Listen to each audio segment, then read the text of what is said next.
Thank you for having me. So this is, I consider this Advanced Fetal GI Evaluation, but specifically what I want to address in this talk is when is MRI useful, which is often but not all of the time, and I want for people to have a general understanding of when MRI helps us and what it can add, but also what its limitations are. So I'm going to review the scope of fetal GI anomalies that we're going to cover here. I'll discuss some when ultrasound is considered enough, and sometimes it is, and then I'll also talk quite a bit about when MRI is useful for narrowing our diagnosis. And I'll talk some about our imaging approach here at Children's National, which is similar to other medical centers, and then I will also go over some case examples. So I like to think of the GI tract from the top to the bottom, and so I'll start with esophageal atresia, things like gastric and pyloric atresia, duodenal atresia. We'll move on to small bowel, and then we'll talk about the distal atresias as well. What I'm not really going to talk about today is GI duplication cysts, which we see quite a few of them, abdominal wall defects and gallbladder duplication, and other things like gastroschisis and congenital diaphragmatic hernia. That's really sort of outside the scope of this discussion. What I'm really primarily going to talk about here is bowel obstruction.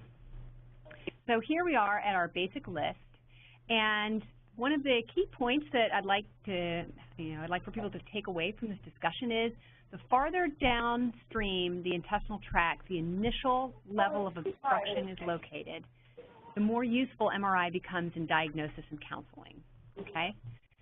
So I also like to make this point with this arrow here to the right. So the lesions here at the top that are more proximal obstructive processes, those are going to benefit primarily from ultrasound evaluation. We often may not actually evaluate these patients with MRI. And as we move on down the list, we see that MRI has more and more to add. And certainly when we're looking at cases of colonic atresia and anal atresia, MRI is invaluable. All right, so we'll start at the top. These are very straightforward diagnoses. I'm sure everyone has seen many of these. Esophageal atresia, we see the classic findings of dilated pharynx and pouch, small stomach, polyhydramnios. It is very easy to make a false positive or false negative diagnosis in these upper intestinal obstructive processes. And the diagnosis can be difficult with MRI and by ultrasound. And we are not nearly as accurate with making this diagnosis as we'd like to think prenatally. Ditto for duodenal atresia. With duodenal atresia, we're also more likely to see associated anomalies. We'll often see this with Down syndrome. Although, interestingly, we will not be able to confirm this diagnosis as routinely as often as we would like. So we'll look at a few cases here. So with esophageal atresia, classic finding, we don't see a stomach bubble here. We often see polyhydramnios, and occasionally we'll get lucky and we'll see the dilated proximal esophageal pouch. We actually don't see this very often. We look for it. We look for dilated pharynx and fluid sloshing back and forth, but we actually don't confirm this very often. Atresia, also classic findings. In the first image, we can see the double bubble. We see the dilated stomach. We often see polyhydramnios. These findings are very classic. We often do have newborn admissions, however, with duodenal atresia that's not identified prenatally. And occasionally we'll also make an overcall and think that we have seen duodenal atresia prenatally, and then it doesn't turn out to be anything. So we really try our best to clinch the diagnosis prenatally. We often get it right, but not always. And with these proximal obstructive processes, often ultrasound is not just enough. Now, there is another very rare entity that I just wanted to cover briefly here. We may see this once in a lifetime or not. And this is pyloric atresia. And here we see a dilated stomach, but we don't see a dilated duodenum here. And what we see is, what you may see is like a beaked appearance of the level of atresia here.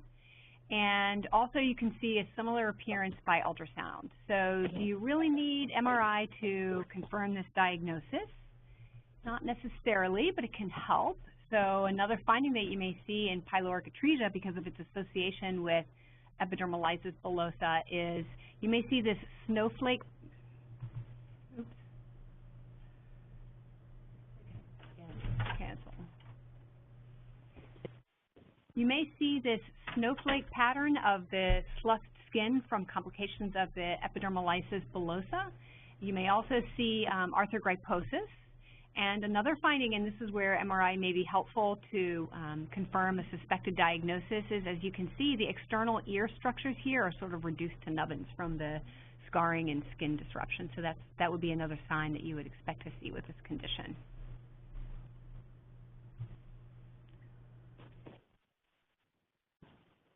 Hey, Al. Okay, we're moving forward here. Okay. All right, so back to our spectrum here. So we've started covering some of the top part of the spectrum here. Now we're going to get into where things get a little bit more complicated, and that's the mid portion of the intestinal tract. So we have some rules of the road for the fetal, and it should say colon here behind the panel. The meconium is comprised of digestive juices, intestinal epithelium, hair, bile, amniotic fluid, pancreatic juices. So it's a murky mix of these things. It's a little disgusting. And the babies have a deadline. By 20 weeks, at least, if not earlier, you should see the initial accumulation of meconium in the rectum. And the rectum, on the sagittal images, is located below the bladder. And we'll look at some examples of this. What we found in looking over our cases of bowel obstruction, particularly small bowel obstruction, is that the colon is present and filled with meconium, but it's very narrow and thin, and it can be difficult to follow in its entirety. So the important thing is to look first at the distal rectosigmoid colon and make sure that the initial accumulation of meconium is present, like just above the level of the perineum. Okay, so we're going to go through a few cases of intestinal atresia and obstruction here. So this is a baby that turned out to have a proximal duodenal atresia. So the findings are pretty classic. We see that the dilated, very obviously dilated fluid-filled bowel loops are filled with a fluid that is very clear. It's black on ultrasound, sort of black like the amniotic fluid, and it is a fluid consistency on MRI that's very similar to the amniotic fluid around the baby.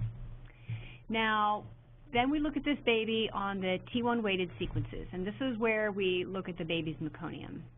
So these images are low resolution, and the T1 weighted images have somewhat limited anatomic information in many ways, but it's very important for looking at things like the meconium. So here, we look carefully, and we can see that distal meconium column, which is the bright area here.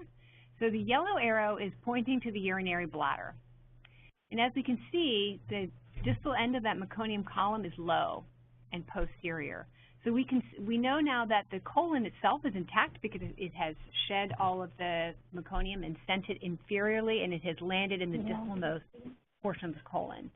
So in this case, I'm not going to be worried about something like an anal atresia. So these are pretty classic findings of duodenal atresia. There's also some motion artifact, which is affecting the quality of the images, and that can also contribute to some of the difficulties in imaging because the moms get tired, the babies move around a lot. There's often some polyhydramnios, which means that with all of the motion, it's harder to get diagnostic images. All right, moving on down the spectrum here, we're going to proceed a little bit farther down the intestinal tract. Remember our rules. In the small bowel obstruction cases, the colon is narrow, but it's present, and the rectum should be pretty well filled and plump. Above that level, above the level of the rectosigmoid, the meconium column may be thin, but it will still be present. Okay, so this is a baby with a mid-small bowel obstructive process. And now let's compare this baby with the baby we saw a minute ago. So we, do you have a pointer by any chance? If you do, great. If you don't, I can just talk about the images. So in the first image, okay, it's a little tricky, keeps moving my slides. In the first image, we can see that these bowel loops are dilated and fluid-filled, but you can see that the contents are particulate and somewhat dense, and they are certainly more complex appearing than the amniotic fluid surrounding the baby. Then in the middle image, we can see one of these T1 weighted sequences again. And here, trying to get my pointer, apologize. Okay. So here, the bowel loops that are intermediate signal density, and they no longer look like the fluid-filled loops that we saw before, but all those bowel loops that are dilated and in the center of the baby's abdomen, they're not as bright as the meconium, but they're also not as dark as, say, the fluid-filled bladder that you can see down in the pelvis. Then on the third image, we're looking at the baby in this sagittal view again. And you can see this great example of how we expect these babies to look. All right. So right now my pointer is resting on the bladder, which is dark and fluid-filled. And we can see behind it, we can see our nice, bright meconium column right here. And as you can see, it has descended far below the level of the urinary bladder. And the distal aspect, that pouch, is nicely filled, whereas as you get above that, the column is a bit narrower. And now we have a case of Ileal Atresia. And in the first image here on the left, we can see a lot of these bowel loops now, whereas we had seen bowel loops before that were more fluid-filled. Now we can see that they are more increasingly complex in appearance. And then on the middle image, you can see a lot of loops here that are filled with much brighter meconium instead of looking like fluid in some of our earlier patients.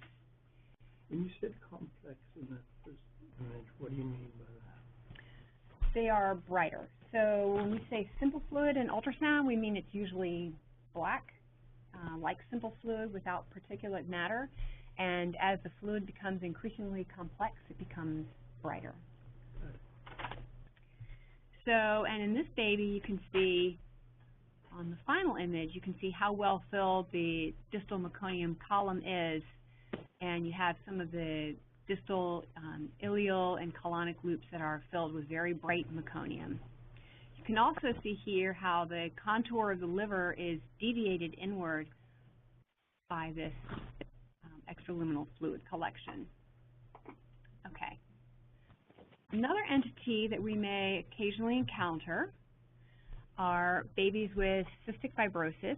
And what we found is these babies did not follow the classic imaging pattern of the other babies. We saw a mix of dense collapsed loops, dilated, fluid-filled loops, and we can see here in the first image, the first red arrow is pointing to a very dilated loop, but that fluid is not very complex. It's still pretty dark. In the second image at the top in the middle, that red arrow is pointing to a lot of collapsed, non-dilated, very echogenic loops, very echogenic, dense, complex material. So that's going to be some of the meconium that is trapped upstream. And then here in the middle image on the bottom, we're also pointing to this kind of sausage-like black loop of bowel here, and that is another appearance of meconium-filled dilated loops. So the interesting thing that we found in our review of our series is on the T1 weighted murky image over here on the right. So the top arrow is pointing to a lot of sort of collapsed, non-dilated, but very bright meconium-filled small bowel loops. So that's dense meconium sitting up there. And then the middle arrow is pointing to a very large sort of, it's almost like a sausage-like loop of bowel. Some patients with cystic fibrosis will wind up with such a dense accumulation of meconium in their bowel that it serves as a lead point and can actually precipitate a volvulus. So it's not uncommon to see a volvulus in kids with, any small bowel obstruction, but particularly cystic fibrosis. And then the third arrow at the bottom, so if you can see bladder, which I will point out in just a moment here. Okay, so my white cursor is resting on the bladder. So that's dark and it's fluid-filled. And as you can see, although in the other patients we did see the meconium column descending posterior and below the level of the urinary bladder, in this case we don't. And the reason for this is in all of the other babies without cystic fibrosis but with a bowel obstruction, the bowel structure is abnormal, but the meconium itself is normal. It's a normal substance, normal typical meconium substance. Whereas in patients with cystic fibrosis, well, until they volvulize, the bowel itself, the structure of the bowel is normal. It's the meconium that's abnormal, and that meconium becomes so thick and tenacious, even prenatally, that it has difficulty progressing down the bowel. And we found in our cases with cystic fibrosis that none of them had a normal meconium signal extending posterior and inferior the way we would expect with the other babies.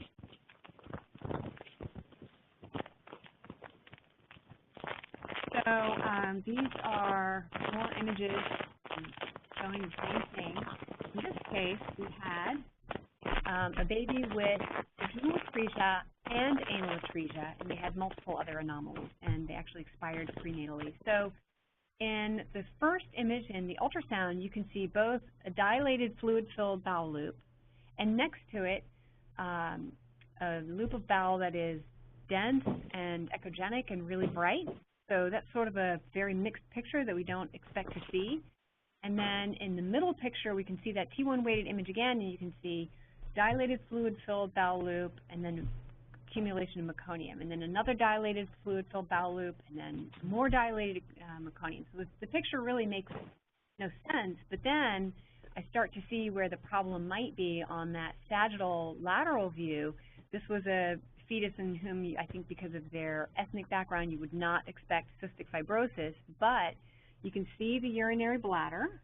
Cursor on it here.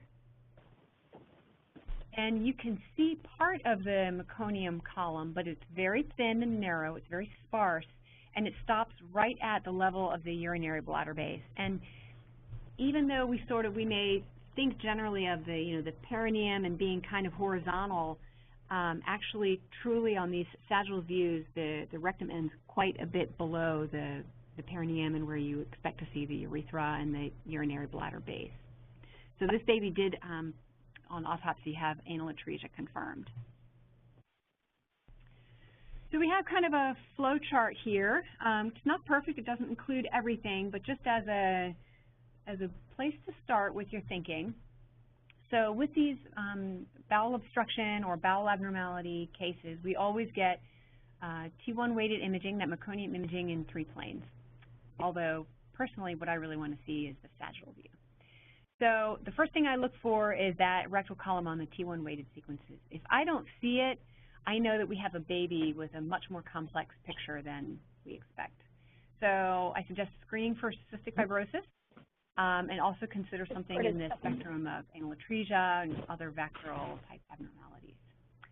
On the other hand, with most babies, that T1 rectal column is present. So now I look at the complexity of the fluid. And if the complexity of the fluid is simple and I have proximal dilated bowel loops, then I think really thinking more of a proximal bowel atresia.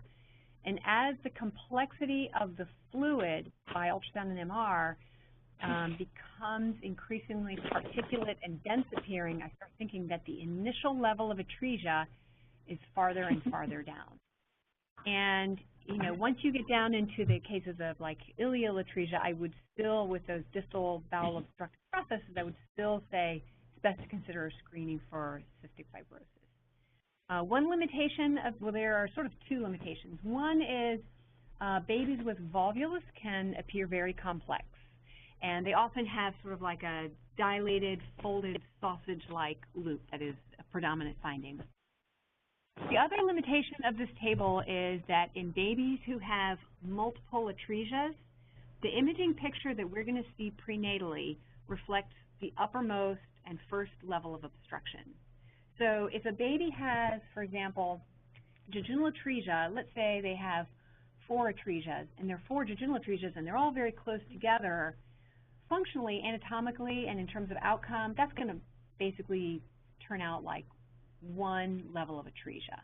Those babies will tend to do well if those atresias are tightly clustered when they go to operation later. But if they have 4 atresias and those atresias are separated by lengths of bowel, those children are going to have more difficulty because they will lose more bowel postnatally, and they're also going to be at higher risk for developing short gut syndrome. And that is the primary thing that we try to screen for, counsel patients for, and try to avoid. And so the babies with a single level of atresia tend to do very well. The babies with multiple atresias have a less predictable outcome. Okay, so here are cases of cystic fibrosis. I have 3 of them here. So the top left image is actually just pointing out the gallbladder. So in this case, the gallbladder also has very complex proteinaceous content. So in all 3 of these babies with cystic fibrosis, but no other atresia, like no anal atresia, you can see in each one of these cases the red arrow is pointing to a very deficient meconium column posterior to the urinary bladder. And so postnatally, here are 2 of our patients. So the patient on the left had just a classic single-level jejunal atresia. And after they were born, the surgeons often want to know, they want confirmation that the colon is intact, because if they don't know that and they take the child to the OR and repair the jejunal atresia and miss the fact that there is a second abnormality in the colon, they would have to go back for a second operation, and that would be suboptimal. So the first baby has a jejunal atresia, and this is their contrast enema. And then the second baby has cystic fibrosis. This is their contrast enema. So the difference between these 2 enemas, so first of all, in both cases, this is what many people will call a microcolon, or a small, narrow, unused colon. The babies with the cystic fibrosis, they have this super narrow colon all throughout. And the difference between these 2 babies is look at the width and redundancy of the rectum in these 2 children. So here, see how this is like a nice, fat, well-filled squiggle? And that's because early in pregnancy, that rectum was already accumulating a lot of meconium product, and it was distended throughout most of pregnancy. Whereas in the cystic fibrosis kids, remember that meconium is so abnormal that it fails to progress and fill the colon. And so that rectum never saw any meconium filling it, and that's why it's so super narrow.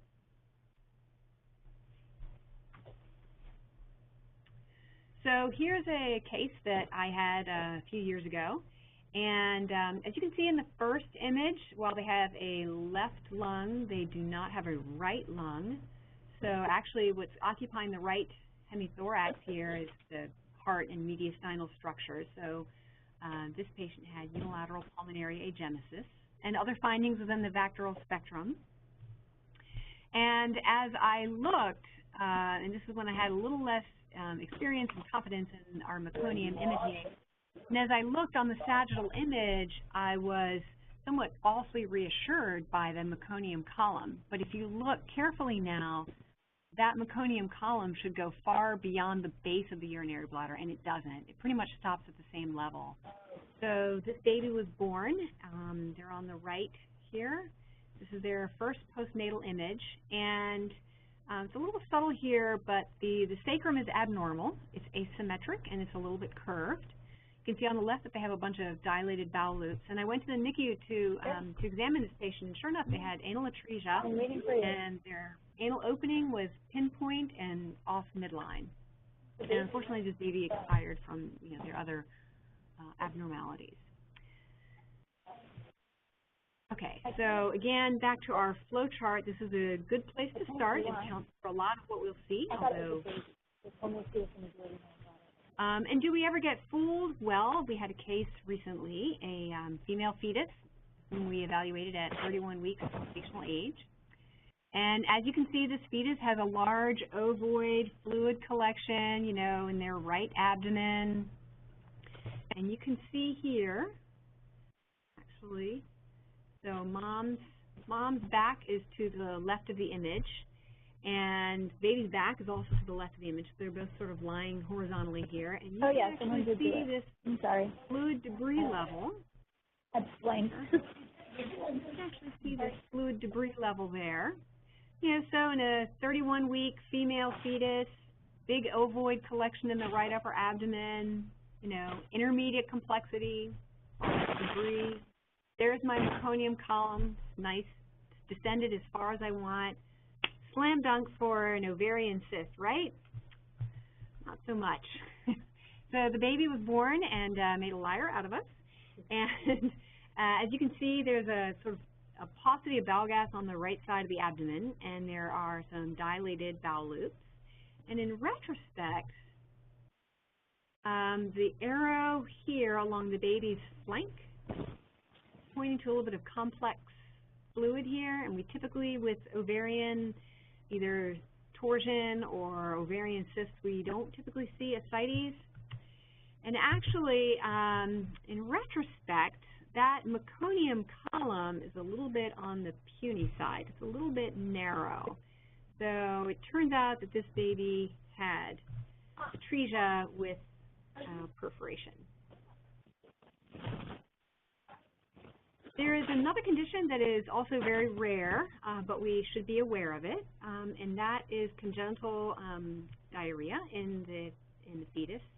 And so what we would typically see on the ultrasound is multiple fluid-filled dilated bowel loops, which we might think is either upper limit normal if they're not too distended, or maybe it's just a distal obstruction. But this is where MRI is really helpful in clinching the diagnosis. So as you can see on the first MRI here, all these bowel loops are fluid-filled, and none of them really seem to have meconium. And this extends all the way down to the rectum. So you can see the bladder here, and that is a fluid-filled rectum. And then on the T1 weighted image here, the very slight bright lines that you're seeing are actually the bowel outline, but all of the bowel loops are filled with fluid, and none of them have any of the typical meconium that we expect. This is a different fetus, and just to show you normal for contrast. And so in this case, when you had the entire small bowel and the entire colon filled with simple fluids, this is consistent with congenital diarrhea. Okay, so just to reiterate, the more distal and complex the bowel obstructive process is, the more useful MRI will be. It's very important to know the rules of the road, especially as concerns meconium, and where the rectum should be identified below the urinary bladder. We usually perform fluid-sensitive T2-weighted imaging in 2 to 3 planes of the fetal abdomen, and ditto with the T1 weighted imaging. And it can be very frustrating to get good images because we often have polyhydramnios, so we have to be patient. We use 5 millimeter thick images for the T1 weighted imaging in these babies. We found that that's thin enough for the small fetuses and not so thick that it creates too long of an imaging time in larger fetuses. And also remember that polyhydramnios is more likely with the proximal obstructive processes than with the distal obstructive processes, which can contribute to an earlier delivery date. In terms of counseling the families, it's good for us to know our limitations. And we have not really found a way to narrow down which fetuses are at higher risk for short bowel syndrome. Certainly, if we see evidence of perforation and multiple complex fluid collections, we think that the possibility of short gut syndrome postnatally is more likely. Also, we did find in some of the fetuses with short bowel syndrome, the maximal bowel diameter was over 3 centimeters, which was not the case in other fetuses. So it could be that the larger bowel diameter indicates a greater degree of ischemic damage to the bowel. We really have a difficult time predicting these multiple atresias. Many of these fetuses do have a good outcome, particularly if it's in the small bowel spectrum. Fetuses with the anal and colonic atresia have a very, very high rate of associated anomalies, and their mortality rate is much higher. And we also find that particularly with the small bowel, esophageal, and duodenal atresias and obstructive processes, these babies often deliver early. They don't necessarily deliver in the 20s, but they will often deliver in the early to mid 30 weeks of gestation. All right, and so again, I'll leave you with our with the final point that the farther down the intestinal tract the initial level of obstruction is located, the more useful and specific MRI becomes in diagnosis and testing.